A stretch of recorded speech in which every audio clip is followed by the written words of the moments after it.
मंचला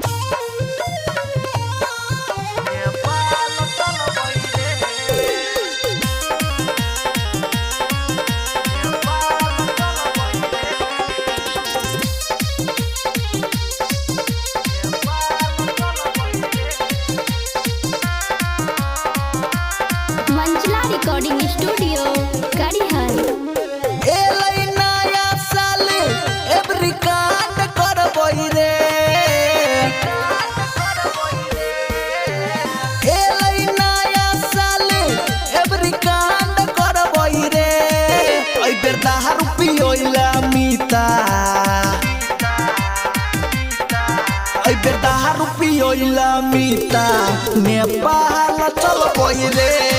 एहि बेर दारू पियोला मीता नेपाल चलबै रे। एलै नया साल एवरी कांड करबै रे। एलै नया साल एवरी कांड करबै रे। एहि बेर दारू पियोला मीता,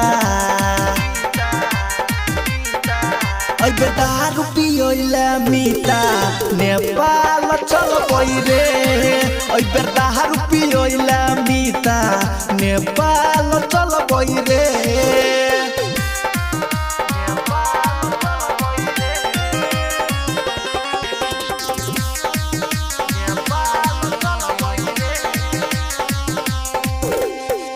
लेबै मुर्गा हाथ में बियर रे। पार्टी साटी करबै छत के ऊपर रे।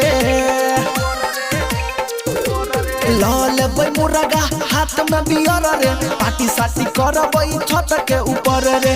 एलै बंगाल से छौरी खूब डांस करबै रे। एलै बंगाल से छौरी खूब डांस करबै रे।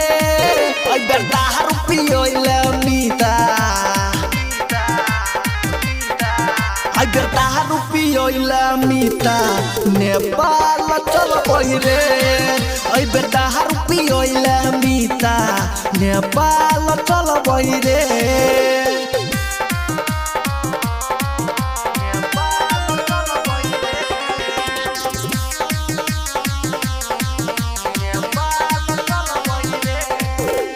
मालाबा के कही देबै हैप्पी निहुर गे। तू निहुर तोहर भौजियो निहुर गे। मालाबा के कही देबै हैप्पी निहुर गे। तू निहुर तोहर भौजियो निहुर गे। दीपक अर्जुन कहो आई धमाल करबै गे। संतोष सीटू कहो आई धमाल करबै रे।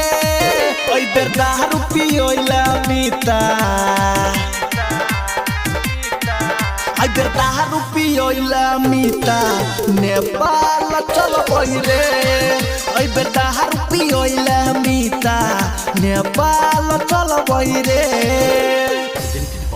Savaria Music।